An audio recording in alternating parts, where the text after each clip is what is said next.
Hello दोस्तों, दृष्टि IAS के पीटी रिवीजन प्रोग्राम में आप सभी का स्वागत है। हम यहाँ पर चर्चा कर रहे हैं पॉलिटी सेगमेंट की। खासकर पॉलिटी सेगमेंट के अंतर्गत जो भी महत्वपूर्ण खबरें रही हैं उन पर यहाँ पर नजर डालेंगे। भारतीय संविधान एवं राज्य व्यवस्था, इसके अंतर्गत जो भी सवाल संभावित हो सकते हैं या फिर जो समसामयिक घटनाक्रम है, अगर उनसे कोई सवाल पूछा जाता है तो यहाँ पर हम उनको कवर करने का प्रयास करेंगे। पहली खबर से शुरू करते हैं।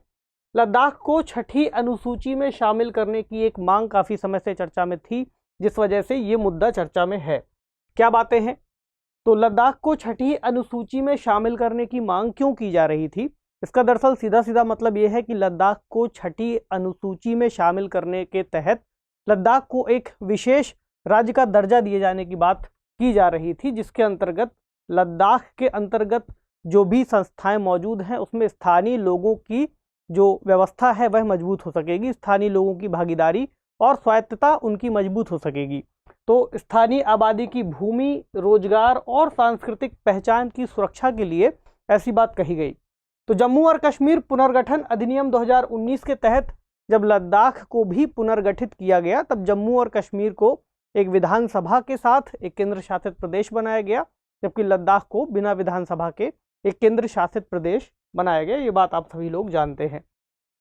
ठीक, अब राष्ट्रीय अनुसूचित जनजाति आयोग द्वारा लद्दाख को संविधान की छठी अनुसूची में शामिल किए जाने की बात कही गई थी। उन्होंने ऐसी सिफारिश की थी, और यदि लद्दाख को छठी अनुसूची में शामिल किया जाता है तो यह एकमात्र केंद्र शासित प्रदेश होगा जो इस अनुसूची के अंतर्गत शामिल होगा।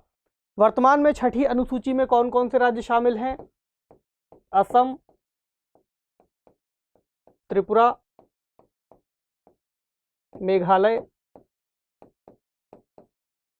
और मिजोरम। आप देख पा रहे होंगे कि सभी राज्य पूर्वोत्तर क्षेत्र के हैं। ऐसे में एक समस्या ये हो सकती है कि लद्दाख को इसमें शामिल करने की बात कैसे सही हो पाएगी। हालांकि लद्दाख को यहाँ शामिल करने के लिए केंद्र सरकार के द्वारा संविधान में कुछ संशोधन करने की आवश्यकता पड़ेगी। वर्तमान में ऐसा माना गया है कि लद्दाख की लगभग 90% से ज्यादा आबादी आदिवासी है। ठीक है, तो लद्दाख में प्रमुख रूप से कौन कौन सी अनुसूचित जनजातियां हैं? जैसे बाल्टी बेडा, बॉट या बोटो, ब्रोकपा या द्रोकपा, दर्द शिन, चांगपा, गर्रा, सोम और पुरीकपा, ये कुछ प्रमुख नाम हैं लद्दाख के अंतर्गत। तो छठी अनुसूची में शामिल करने से क्षेत्र में शक्तियों के लोकतांत्रिक हस्तांतरण में मदद मिलेगी। स्टेटमेंट के रूप में ऐसे कथन बहुत पूछे जाते हैं, इसलिए इन बातों को समझते हुए चलिएगा। यानी छठी अनुसूची में अगर लद्दाख को शामिल कर देंगे तो लोकतांत्रिक हस्तांतरण का मतलब ही हुआ कि जो स्वायत्तता है स्थानीय लोगों की वो बढ़ जाएगी। इसके अलावा क्षेत्र के त्वरित विकास के लिए धन के हस्तांतरण में भी वृद्धि होगी, क्योंकि जब छठी अनुसूची में इसको शामिल कर लिया जाएगा तो इसको एक तरह से स्पेशल स्टेटस एक प्रकार का मिल जाएगा, और जो सहायता है केंद्र सरकार की तरफ से यहाँ पर बढ़ जाएगी। छठी अनुसूची में हमने डिस्कस कर ही लिया कि कौन कौन से राज्य शामिल हैं: असम, मेघालय, त्रिपुरा और मिजोरम। ठीक, अब देखें ये अनुसूची कौन कौन से संविधान के अनुच्छेदों में वर्णित है। तो भाग 10 संविधान का कहता है अनुसूचित और जनजाति क्षेत्र के बारे में। इसमें अनुच्छेद 244 अनुसूचित क्षेत्रों और जनजाति क्षेत्रों का प्रशासन, इससे संबंधित जो बात है वो कहता है। 244(1) में 5वीं अनुसूची के उपबंधों की चर्चा की गई है, जिसमें असम, मेघालय, त्रिपुरा और मिजोरम को छोड़ करके बाकी कुछ अन्य राज्यों का जिक्र किया गया है, जैसे कि झारखंड का नाम ले सकते हैं हम, उड़ीसा को शामिल कर सकते हैं, महाराष्ट्र, गुजरात, मध्य प्रदेश, इस तरह के जो जनजाति बहुल क्षेत्र हैं उन्हें शामिल किया गया है। इसके अलावा जो 244(2) है उसमें आता है छठी अनुसूची के उपबंध, जिसमें यहाँ पर उन 4 राज्यों का जिक्र किया गया है। तो आप देख सकते हैं कि प्रमुख रूप से यहाँ उन 4 ही राज्यों की बात कही गई है। इसमें कोई भी भारत के अंतर्गत किसी अन्य क्षेत्र का यहाँ पर राज्य मौजूद नहीं है, केवल पूर्वोत्तर के ही 4 राज्य शामिल हैं। ठीक है, चलिए एक सवाल देखें जो कि 2019 में पूछा गया था। इसमें कहा गया है कि भारत के संविधान की किस अनुसूची के अधीन जनजातीय भूमि का खनन करने के लिए निजी पक्षकारों को अंतरण, अकृत और शून्य यानी नल एंड वॉइड घोषित किया जा सकता है? ऑप्शन क्या क्या है? तीसरी अनुसूची, 5वीं अनुसूची, 9वीं अनुसूची या फिर 12वीं अनुसूची। तो यहाँ पर 5वीं अनुसूची का जिक्र किया गया है, जो कि अनुसूचित जनजाति क्षेत्रों से संबंधित है। ठीक है। तीसरी अनुसूची में क्या है, आप सभी को याद होगा, तीसरी अनुसूची में मंत्रियों की शपथ से संबंधित प्रावधान दिए गए हैं। 9वीं अनुसूची में क्या है, 9वीं अनुसूची में कुछ ऐसे कानूनों का जिक्र किया गया है जिनको न्यायिक समीक्षा से एक तरीके की छूट प्राप्त है। और 12वीं अनुसूची शहरी स्थानीय स्वशासन की बात करते हैं, यानी नगर पालिकाओं की बात करते हैं। तो इसका सही उत्तर क्या है, ये वाला। ठीक, चलिए अगली खबर क्या है, बाल विवाह निषेध संशोधन विधेयक 2021। तो बाल विवाह को लेकर के एक नया विधेयक लाने की बात कही गई थी। उसमें क्या क्या प्रमुख प्रावधान है, किस तरह की अनुशंसाएं की गई हैं, उनको देखते हैं। तो लड़कियों की शादी की न्यूनतम उम्र सीमा को बढ़ाने के लिए ये विधेयक लाया गया है। इसमें लड़की की शादी की उम्र 21 वर्ष करने की बात कही गई है, यानी 21 वर्ष से अब अगर पहले कोई विवाह करेगा अपनी बेटी का या फिर किसी भी अन्य तरीके से, तो फिर उसको अपराध की श्रेणी में माना जाएगा। वर्तमान में उम्र कितनी है, 18 वर्ष, जबकि लड़कों के लिए कितनी है, 21 वर्ष। तो इसमें लड़कों के लिए या बालकों के लिए जो विवाह की न्यूनतम उम्र सीमा है वो 21 वर्ष ही रखने की बात कही गई है। इसके अलावा यह बिल जो है बाल विवाह प्रतिषेध अधिनियम 2006 के अंतर्गत बदलाव करेगा। इसके अलावा कुछ और भी प्रावधान है जहां पर बदलाव किए जाएंगे, कुछ अन्य कानून भी हैं, क्योंकि अलग अलग धर्मों के जो अलग अलग कानून हैं उनके अंतर्गत भी बदलाव किया जाएगा। जैसे इंडियन क्रिश्चियन मैरिज एक्ट 1872 का है, दूसरा Parsi marriage and divorce act 1936, special marriage act 1954, Hindu marriage act 1955, इसके अलावा Hindu minority and guardianship act 1956, इनमें बदलाव किए जाएंगे। कुछ और भी हैं, जैसे हिंदू एडॉप्शंस एंड मेंटेनेंस एक्ट 1956, इसके अलावा फॉरेन मैरिज एक्ट 1969। ये कुछ प्रमुख अधिनियम होंगे जिनमें बदलाव करना पड़ेगा। इसके अलावा बाल विवाह प्रतिषेध अधिनियम 2006 की धारा 3 भी कुछ प्रमुख बदलावों को लेकर के चलेगी, जहां पर कुछ बदलाव किए जाएंगे, क्योंकि ये संबंधित है बाल विवाह को चुनौती देने से। और जो अपील है इसके तहत बाल विवाह प्रतिषेध अधिकारी के पास की जा सकती है। अपील कौन कर सकता है, अपील कर सकता है इस अर्जी को दायर करने वाले बच्चे की उम्र जो 20 साल से कम अगर होगी वर्तमान प्रावधान के मुताबिक, तो वो अपील कर सकेगा। हालांकि इस उम्र को 23 वर्ष तक किए जाने की बात अब इसमें कही गई है। ठीक है। बिहार को विशेष राज्य का दर्जा देने की मांग की जा रही है, काफ़ी समय से चल रही है। तो इसका जो मकसद है, तो दूसरे राज्यों के मुकाबले जो फंडिंग के मामले होंगे, जिस राज्य को स्पेशल दर्जा दिया जाता है उसको फंडिंग के मामले में ज़्यादा सहूलियतें मिलती हैं। यानी कि अगर हम एक उदाहरण के रूप में समझें तो जो केंद्र प्रायोजित योजनाएं हैं उसमें केंद्र सरकार की तरफ से जो मदद दी जाती है उसका रेशियो 90-10 का रहता है उन राज्यों के अंतर्गत जिन्हें स्पेशल दर्जा प्राप्त है। वहीं ऐसे राज्य जिन्हें स्पेशल दर्जा प्राप्त नहीं है उसमें लगभग कई योजनाओं में 75-25 का रहता है, कई में 60-40 का यह अनुपात देखने को मिलता है। तो बिहार की भी ऐसी मंशा है कि उन्हें भी स्पेशल दर्जा दे दिया जाए ताकि उन्हें भी और लाभ मिल सके। अब ये जो स्पेशल राज्य का दर्जा देने की बात है या स्पेशल श्रेणी में शामिल करने की बात है किसी राज्य को, इसकी सिफारिश एक प्रमुख रूप से की गई थी, जिसके बाद से ऐसा दर्जा दिए जाने की बात लगभग समाप्त हो चुकी है। तो 14वें वित्त आयोग ने ऐसी सिफारिशें की थी जिसके बाद स्पेशल कैटेगरी स्टेटस यानी SCS की अवधारणा समाप्त मान ली गई है। वर्तमान में जो SCS यानी स्पेशल कैटेगरी स्टेटस वाले राज्य हैं, केवल उनको छोड़ करके कोई अन्य अब ऐसे राज्यों का गठन नहीं किया जाएगा। वर्तमान में ऐसे 11 राज्य मौजूद हैं। आपके लिए एक होमवर्क ये है कि आपको इन सभी 11 राज्यों का नाम एक बार इंटरनेट पर सर्च करना है। आप केवल सिंपली लिख दीजिए स्पेशल कैटेगरी स्टेटस, जो स्टेट है उनका नाम आपको मिल जाएगा। इसको आपको ज़रूर से करना है, इनको पढ़ना है, ठीक है। तो इसकी जो अवधारणा है कब लाई गई थी, 1969 में, जिसके लिए 5वें वित्त आयोग ने विशेष मदद दिए जाने की बात कही थी, ठीक है। 5वें वित्त आयोग की सिफारिश से ये जो प्लानिंग है ऐसी की गई थी, दर्जा दिया जाना शुरू किया गया था और 14वें वित्त आयोग की अनुशंसा पर इसको समाप्त किया गया, ठीक। चलिए, तो शुरुआत में कौन कौन से राज्य शामिल थे इसमें, असम, नागालैंड और जम्मू कश्मीर। उसके बाद इसमें हिमाचल प्रदेश, उत्तराखंड और बचे हुए पूर्वोत्तर के राज्यों को भी शामिल किया गया। भारत के संविधान में कहीं भी स्पेशल कैटेगरी स्टेटस का जिक्र नहीं किया गया। अगर ये लाइन स्टेटमेंट के तौर पर पूछ दी जाए कि भारत के संविधान में इसका जिक्र किया गया है या नहीं, तो कहीं पर भी इस शब्द को नहीं लिखा गया है। अगर हम देखें कुछ अनुच्छेदों को, तो अनुच्छेद 371 से 371 जे तक कुछ राज्यों के लिए विशेष प्रावधान किए गए हैं, जिसमें महाराष्ट्र, गुजरात, नागालैंड, असम, मणिपुर, आंध्र प्रदेश जैसे कुछ राज्य शामिल हैं। ठीक, चलिए इसके अलावा अगर हम ये देखें कि जो स्टेटस है दिया कैसे जाता है, क्या क्या उसमें मानक हैं उसके, तो गृह मंत्रालय के मुताबिक अगर हम 5 पैमानों को देखें तो इसमें कुछ 5 पैमाने इस तरह से हैं, जैसे पहाड़ी हो या फिर दुर्गम भूभाग हो उस राज्य का।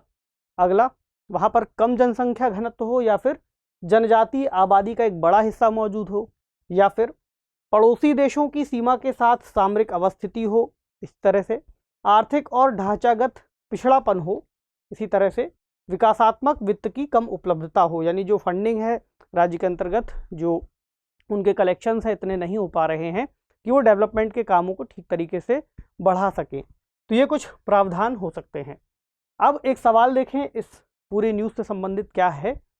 प्रश्न दिया गया है, निम्नलिखित कथनों पर विचार कीजिए। विचार करना है हमें। पहला स्टेटमेंट कहता है कि 12वें वित्त आयोग की सिफारिशों के बाद राज्यों के विशेष श्रेणी के दर्जे यानी स्पेशल कैटेगरी स्टेटस की अवधारणा समाप्त कर दी गई है। दूसरा स्टेटमेंट क्या कह रहा है कि बिहार राज्य विशेष दर्जा प्राप्त राज्यों में शामिल है। आपको बताना है कि कौन सा या कौन से कथन सही है, केवल एक, केवल दो, एक और दो दोनों, या तो फिर ना तो एक और ना ही दो। इसका जवाब जल्दी से कमेंट सेक्शन में दीजिए। हम देखते हैं अपनी अगली खबर। अगली खबर क्या है? नेशनल कोर्ट ऑफ अपील के गठन की मांग। नेशनल कोर्ट ऑफ अपील किस तरीके से कार्य करने जा रहा है, क्या डिमांड की गई है? तो भारत के महान्यायवादी के वेणुगोपाल ने नेशनल कोर्ट ऑफ अपील का मुद्दा उठाया है। इन्होंने सरकार से नेशनल कोर्ट ऑफ अपील के गठन की मांग की है और ऐसा माना गया है कि चेन्नई या मुंबई में इसका गठन किया जाना चाहिए और एक लंबे समय से इसकी भी मांग की जा रही थी। इसका उद्देश्य क्या है? इसका उद्देश्य है सुप्रीम कोर्ट पर बढ़ते केसेस के बोझ को कम करना, यानी एक NCA यानी नेशनल कोर्ट ऑफ अपील का गठन कर दिया जाए ताकि जो बहुत सारे केसों का दबाव माननीय उच्चतम न्यायालय पर बना हुआ है उसको कुछ कम किया जा सके, कुछ डाइवर्ट किया जा सके। तो ऐसी एक अवधारणा, एक कॉन्सेप्ट लाया गया था कि NCA के अंतर्गत लगभग 15 जज होंगे और एक क्षेत्र से जुड़े अदालती मामलों को देखेंगे। ठीक, इनका जो सोपान क्रम होगा, यानी कि इनको कहाँ पर स्थापित किया जाएगा, तो सुप्रीम कोर्ट और हाई कोर्ट्स के बीच के क्रम में स्थापित होंगे। मान लीजिए उच्चतम न्यायालय है, ये उच्च न्यायालय है, तो यहाँ पर इनकी व्यवस्था किए जाने की बात कही गई थी। ठीक, अब हाई कोर्ट्स के फैसलों के खिलाफ अपील इसमें की जा सकेगी। हाई कोर्ट से कोई मामला है तो NCA के अंतर्गत अपील की जा सके और इनके अंतर्गत दिए गए जो फैसले होंगे वही अंतिम माने जाएंगे। हालांकि ये प्रस्ताव है, अभी इसको आगे देखें। तो नेशनल कोर्ट ऑफ अपील में सिविल और आपराधिक मामलों को उच्चतम न्यायालय से ट्रांसफर कर दिया जाए, यानी जो दबाव उच्चतम न्यायालय के ऊपर बना हुआ है वो इनके पास भेज दिया जाए। तो ऐसे में जो उच्चतम न्यायालय के पास केसेस बचेंगे वो केवल संविधान और केंद्र राज्य विवाद से जुड़े ही मामले लगभग रह जाएंगे, जिससे जो मामले यहाँ पर फंसते हैं उनको सॉल्व किया जा सकेगा। कुछ अन्य देशों से इस व्यवस्था को अगर हम समझें और कहाँ कहाँ ऐसी व्यवस्था की गई है, तो यूनाइटेड किंगडम में लगभग NCAs जैसी व्यवस्थाएं चल रही हैं, खासकर इंग्लैंड और वेल्स में, जहाँ पर सुप्रीम कोर्ट के बाद इन्हें दूसरा बड़ा कोर्ट माना गया है। 1986 में भी सुप्रीम कोर्ट ने भी नेशनल कोर्ट ऑफ अपील को बनाए जाने की सिफारिश की थी, लेकिन 2014 तक आते आते केंद्र सरकार ने इस विचार को खारिज कर दिया। और एक प्रमुख बात वही जो सवाल के रूप में पूछी जा सकती है किसी भी खबर से, कि संविधान में इस व्यवस्था का उल्लेख है या नहीं है। तो संविधान में नेशनल कोर्ट ऑफ अपील का जिक्र नहीं किया गया है। अब अगर एक सवाल पूछा जाए कि उच्चतम न्यायालय के ऊपर जो बोझ है उसे कैसे कम किया जा सकता है, तो अनुच्छेद 130 के अंतर्गत इसका हमें एक जवाब देखने को मिलता है। आर्टिकल 130 जो कहता है उच्चतम न्यायालय का स्थान, यानी कि इसमें कहा गया है कि उच्चतम न्यायालय दिल्ली में अथवा ऐसे अन्य स्थान या स्थानों में, ये है प्रमुख बात, स्थान भी हो सकता है दिल्ली में या फिर किसी अन्य स्थान या स्थानों में अधिविष्ट होगा, जिन्हें भारत का मुख्य न्यायमूर्ति राष्ट्रपति के अनुमोदन से समय समय पर नियत करें। यानी राष्ट्रपति के अंतर्गत मुख्य न्यायमूर्ति के जो चीफ जस्टिस ऑफ इंडिया होंगे उनकी सलाह से ऐसा किया जा सकेगा। इसकी मदद से सुप्रीम कोर्ट पर जो मौजूदा बोझ है वो कम किया जा सकता है। तो ये इसका प्रमुख प्रावधान है। ठीक, चलिए अगली खबर क्या है। अगली खबर है नए स्वास्थ्य कानून का मसौदा। तो नई ड्राफ्ट नीति एक ऐसी लाई गई थी, नई ड्राफ्ट पॉलिसी लाई गई थी। कोरोना महामारी के बाद से किस तरह से हम हेल्थ केयर में बदलाव करें, इसको देखा जा रहा था। तो पब्लिक हेल्थ यानी लोक स्वास्थ्य के क्षेत्र में सरकार ने एक बड़ी पहल की थी, जिसमें राष्ट्रीय सार्वजनिक स्वास्थ्य विधेयक इस पर कार्य चल रहा था। ठीक है, तो इस अधिनियम को लाया जाना है, यानी इस विधेयक को अधिनियम बनाने के लिए लाया जाएगा महामारी अधिनियम 1897 के स्थान पर। पब्लिक हेल्थ के लिए एक नया एडमिनिस्ट्रेटिव सिस्टम इसके तहत लागू किए जाने की बात कही गई है, जिसमें इसको एक तरह से 4 स्तर पर स्ट्रक्चर किया जाएगा। 4 स्तर कौन कौन से होंगे? राष्ट्रीय, राज्य, जिला और ब्लॉक स्तर पर एक पब्लिक हेल्थ अथॉरिटीज़ का गठन किया जाएगा, जहां पर केंद्र सरकार और राज्य सरकार के जो स्वास्थ्य मंत्री होंगे वो इसके अंतर्गत जो भी नियम और नीतियां होंगी उनको निर्धारित करने में मदद करेंगे। इसके अलावा हेल्थ इमरजेंसीज से आसानी से निपटने योग्य बनाई जाने वाली जो शक्तियां होंगी, यानी ऐसी शक्तियां दी जाएं जो हेल्थ से रिलेटेड कोई कोरोना जैसी इमरजेंसी की सिचुएशन आती है तो एटलीस्ट कम से कम उसका निर्धारण किया जा सके, या उन शक्तियों के माध्यम से ऐसी व्यवस्था को बनाया जा सके ताकि ऐसी इमरजेंसी से हम निपट सकें। इसके अलावा राष्ट्रीय स्तर पर जो अथॉरिटी की कमान है वो स्वास्थ्य मंत्रालय के पास होगी। कोरोना काल में कड़े कदमों के लिए एपिडेमिक डिजीज एक्ट 1897 का ही उपयोग किया गया था। ये भी पूछा जा सकता है कि किस अधिनियम के तहत हमने कार्रवाइयाँ की थी। ठीक, तो नए प्रस्ताव के जरिए हेल्थ कार्डर भी बनाए जाएंगे और सार्वजनिक स्वास्थ्य आपातकाल की भी व्यवस्था कर दी गई है। अगर ऐसी कोई आवश्यकता पड़ती है, इसके लिए 3 मामलों को डिसाइड किया गया है, जैसे जैव आतंकवाद का मुद्दा, प्राकृतिक आपदा का मुद्दा, या फिर परमाणु हमला होने या फिर ऐसी कोई दुर्घटना हो जाने पर। इसके अलावा लॉकडाउन, आइसोलेशन और क्वारंटीन जैसे शब्दों को भी परिभाषित करने की बात इसमें की गई है। यानी कि जब हम लोग अक्सर ऐसे शब्दों को सुनते रहते हैं, लेकिन समस्या ये आती है कि इनके कई तरह से अर्थ निकलते रहते हैं, तो अगर इनको परिभाषित कर दिया जाएगा तो फिर एक निश्चित परिभाषा मौजूद होगी, जिसके आधार पर ही कार्य किए जाएंगे। अगली खबर है जजों की सेवानिवृत्ति से संबंधित। परेशान नहीं हुई, अभी हम सवालों को भी अलग अलग न्यूज़ के आधार पर कवर कर रहे होंगे, तो जिस खबर से हमें लगेगा कि सवाल पूछे जाएं वे ही बनाए जाएंगे। तो जजों की सेवानिवृत्ति से संबंधित क्या खबर थी? सुप्रीम कोर्ट और हाई कोर्ट के जजों की सेवानिवृत्ति की जो उम्र है उसका मुद्दा चर्चा में था। तो सुप्रीम कोर्ट के लिए जो अधिकतम उम्र 65 वर्ष मौजूद है अभी, तो उसको बनाए रखने का सुझाव दिया गया। इसमें सुप्रीम कोर्ट के ही एक वकील थे, उन्होंने ऐसी बात कही, तो उन्होंने कहा 65 वर्ष सुप्रीम कोर्ट के लिए ठीक है, लेकिन हाई कोर्ट के लिए जो 62 वर्ष उम्र रखी गई है उसको बढ़ा करके 65 वर्ष कर दिया जाना चाहिए। इसके अलावा जो लंबित मामले हैं वो बढ़ रहे हैं, ऐसे में जज जल्दी रिटायर ना हो, उनको भी कुछ समय मिल सके, चूँकि वर्तमान में मौजूद हैं ही वो, इसलिए बेहतर होगा कि हम उनके द्वारा दी जाने वाली जो सेवाएं हैं उनका और लाभ उठा सकें। इस आधार पर ये बात कही गई है। तो वेंकटचलैया आयोग रिपोर्ट में सेवानिवृत्ति की अधिकतम उम्र सीमा को बढ़ाए जाने की बात कही गई थी। अगर पूछा जाए किस आयोग की सिफारिशों में ऐसी बात शामिल है, यानी कि जो न्यायालय है सुप्रीम कोर्ट और हाई कोर्ट, उसके जजों की उम्र को बढ़ाए जाने की बात है वेंकटचलैया आयोग के अंतर्गत। और ये जो आयोग है इसका संबंध किससे है? संविधान की कार्यप्रणाली की समीक्षा पर जो आयोग गठित किया गया था, इसको ही हम वेंकटचलैया आयोग कह रहे हैं। तो 114वें संशोधन विधेयक में भी उम्र सीमा बढ़ाने की बात कही गई थी। हालांकि ये जो विधेयक लाया गया था ये कानून नहीं बन सका, और इसमें हाई कोर्ट के जजों के रिटायरमेंट की अधिकतम उम्र को 62 से बढ़ा करके 65 वर्ष किए जाने की बात कही गई थी। लेकिन अगर ये बन जाता कानून तो फिर लाभ मिल सकता था। अब अगर देखें कि ये जो प्रावधान है हाई कोर्ट से रिलेटेड या फिर सुप्रीम कोर्ट से रिलेटेड, जो जजों की रिटायरमेंट की उम्र से संबंधित, वो किस अनुच्छेद में दिए गए हैं? तो अनुच्छेद 124 में सुप्रीम कोर्ट से संबंधित और 217 में हाई कोर्ट के जजों से संबंधित जो उम्र की सीमा है वो बताई गई है। दोनों ही अनुच्छेदों को एक एक करके देखें। अनुच्छेद 124 जो कि उच्चतम न्यायालय की स्थापना और गठन से संबंधित है, तो अनुच्छेद 124 के अंतर्गत जो इसका दूसरा क्लॉज है ये बताता है कि 65 वर्ष की आयु प्राप्त करने तक वह जज रह सकता है। ठीक, यानी कि अनुच्छेद 124 काम में निर्दिष्ट राष्ट्रीय न्यायिक नियुक्ति आयोग की सिफारिश पर, हालांकि ये वाला जो क्लॉज है ये हट चुका है, केवल यहाँ तक अगर हम देखें, जिसको माननीय उच्चतम न्यायालय ने 2015 में रद्द कर दिया था। तो राष्ट्रपति अपने हस्ताक्षर और मुद्रा सहित अधिपत्र द्वारा उच्चतम न्यायालय के प्रत्येक न्यायाधीश को नियुक्त करेगा और वह न्यायाधीश तब तक पद धारण करेगा जब तक वह 65 वर्ष की आयु प्राप्त नहीं कर लेता।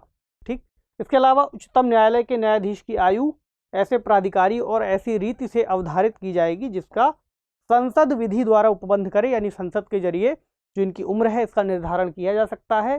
संविधान का अनुच्छेद 124(2) का इसमें ऐसी बात कही गई है।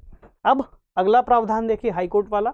तो 217 अनुच्छेद 217 उच्च न्यायालय के न्यायाधीश की नियुक्ति और उसके पद की शर्तों से संबंधित है। इसमें लिखा गया है कि 62 वर्ष की आयु तक वह पद पर रहेगा और इससे संबंधित जो शर्तें होंगी वो मुख्य न्यायमूर्ति के परामर्श के बाद राष्ट्रपति द्वारा तय की जा रही होंगी।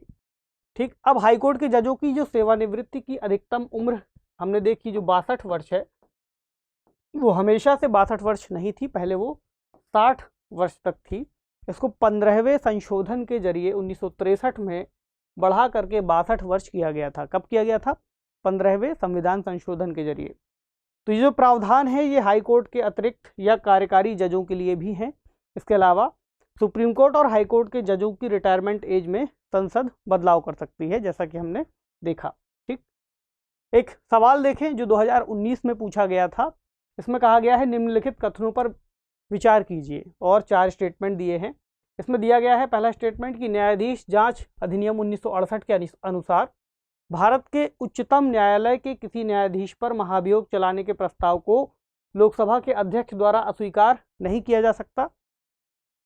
इसके साथ ही इसका उत्तर भी देते जाएंगे। ये स्टेटमेंट गलत है, उसको अस्वीकार किया जा सकता है अध्यक्ष या फिर सभापति के माध्यम से। अगला, भारत का संविधान यह परिभाषित करता है और ब्यौरे देता है कि क्या क्या भारत के उच्चतम न्यायालय के न्यायाधीशों की अक्षमता और सिद्ध कदाचार को गठित करते हैं। ये स्टेटमेंट भी गलत है, ब्यौरे नहीं देता है, जिक्र किया गया है लेकिन ब्यौरे नहीं है। उसके बाद, भारत के उच्चतम न्यायालय के न्यायाधीशों के महाभियोग की प्रक्रिया के ब्यौरे न्यायाधीश जांच अधिनियम 1968 में दिए गए हैं। ये स्टेटमेंट सही है। यदि किसी न्यायाधीश के महाभियोग के प्रस्ताव को मतदान हेतु लिया जाता है तो विधि द्वारा अपेक्षित है कि यह प्रस्ताव संसद के प्रत्येक सदन द्वारा समर्थित हो और उस सदन की कुल सदस्य संख्या के बहुमत द्वारा तथा संसद के उस सदन के कुल उपस्थित और कुल मतदान देने वाले सदस्यों के कम से कम 2/3 बहुमत द्वारा समर्थित हो। एकदम सही बात है। 3 और 4 जो है वो सही है, यानी विकल्प सी इसका सही जवाब है। हालांकि पूछा जा चुका है लेकिन फिर भी इन बातों को हमें याद करते रहना चाहिए क्योंकि अक्सर प्रश्न दोबारा भी पूछ लिए जाते हैं। अगली खबर, चुनाव कानून संशोधन अधिनियम 2021। चुनाव कानून से संबंधित जो संशोधन लाया गया था उसको देखें। चुनाव कानून संशोधन अधिनियम 2021 पारित किया गया था और इस अधिनियम में मतदाता सूची डेटा और मतदाता पहचान पत्र को आधार कार्ड से जोड़ने की बात कही गई थी। ठीक है, यानी कि चुनाव कानून संशोधन अधिनियम के अंतर्गत ऐसी बात कही गई है। ये जन प्रतिनिधित्व अधिनियम 1950 की धारा 23 में भी संशोधन का प्रस्ताव करता है। आगे देखें, तो मतदाता सूची डेटा को आधार कार्ड से जोड़ने की बात इसमें कही गई है। इसका मकसद क्या है? इसका मकसद है कि अलग अलग स्थानों पर जैसे एक ही व्यक्ति के एकाधिक नामांकन के खतरे को रोकना, यानी एक ही व्यक्ति अगर अलग अलग जगहों से नामांकन करा लेता है तो उसको हम कैसे समझें या फिर कैसे हमको उसकी जानकारी मिल सके, इसको रोकना। इसके जरिए फर्जी वोटिंग और फर्जी वोटों को भी रोकने में मदद मिलेगी। तो नागरिकों को 18 साल की उम्र में वोटिंग का चूंकि अधिकार दिया गया है। इसके अलावा तो बिल के अनुसार वोटिंग रोल को अपडेट करने के लिए भी वर्ष में 4 तारीखों की घोषणा की जाएगी, ऐसा प्रावधान किया गया है। इसके अलावा 2015 में सुप्रीम कोर्ट ने अपने एक फैसले में मतदाता पहचान पत्र को आधार से जोड़ने के कदम को खारिज कर दिया था और उन्होंने चूंकि ऐसा फैसला दिया था तो इसके बाद आधार कार्ड को एक तरीके से स्वैच्छिक मान लिया गया था। सरकार ने ऐसा कहा था कि आधार कार्ड अब नागरिकता का प्रमाण नहीं होगा, केवल निवास का प्रमाण माना जाएगा। एक सवाल आया था 2017 में जिसको हमें देखना चाहिए, इस तरह की प्रक्रिया को संबोधित करता है। सवाल है, निम्नलिखित कथनों पर विचार कीजिए। भारत का निर्वाचन आयोग 5 सदस्यीय निकाय है संघ का गृह मंत्रालय आम चुनाव और उपचुनावों दोनों के लिए चुनाव तय करता है। तीसरा, निर्वाचन आयोग मान्यता प्राप्त राजनीतिक दलों के विभाजन या विलय से संबंधित विवाद निपटाता है। तो पहला स्टेटमेंट गलत है क्योंकि ये बहुसदस्यीय निकाय है। दूसरा, यहाँ पर निर्वाचन आयोग का कार्य है, ये भी गलत होगा इस आधार पर। तीसरा स्टेटमेंट सही है, यानी इसका जो उत्तर होगा ऑप्शन डी केवल 3। अगला एक और जो सवाल आया था उसको देखें। भारत में मताधिकार और निर्वाचित होने का अधिकार, बहुत ही इंटरेस्टिंग सवाल था। कई लोगों ने इसमें सही भी किया था, कई लोगों का गलत हो गया था। तो भारत में मताधिकार और निर्वाचित होने का अधिकार है मूल अधिकार, नैसर्गिक अधिकार, संवैधानिक अधिकार या फिर विधिक अधिकार। तो विधिक और संवैधानिक में थोड़ा सा कंफ्यूजन था और ये संवैधानिक अधिकार है, ये प्रश्न का जवाब है। चलिए एक और सवाल देखें। लोकसभा के निर्वाचन के लिए नामांकन पत्र अब बताना है कौन भर सकता है। भारत में निवास करने वाले किसी भी व्यक्ति द्वारा दाखिल किया जा सकता है। अगला, जिस निर्वाचन क्षेत्र में निर्वाचन लड़ा जाना है वहां के किसी निवासी द्वारा दाखिल किया जा सकता है। अगला, भारत के किसी नागरिक द्वारा जिसका नाम किसी निर्वाचन क्षेत्र की मतदाता सूची में है उसके द्वारा दाखिल किया जा सकता है, या फिर भारत के किसी भी नागरिक द्वारा दाखिल किया जा सकता है। तो जनप्रतिनिधित्व अधिनियम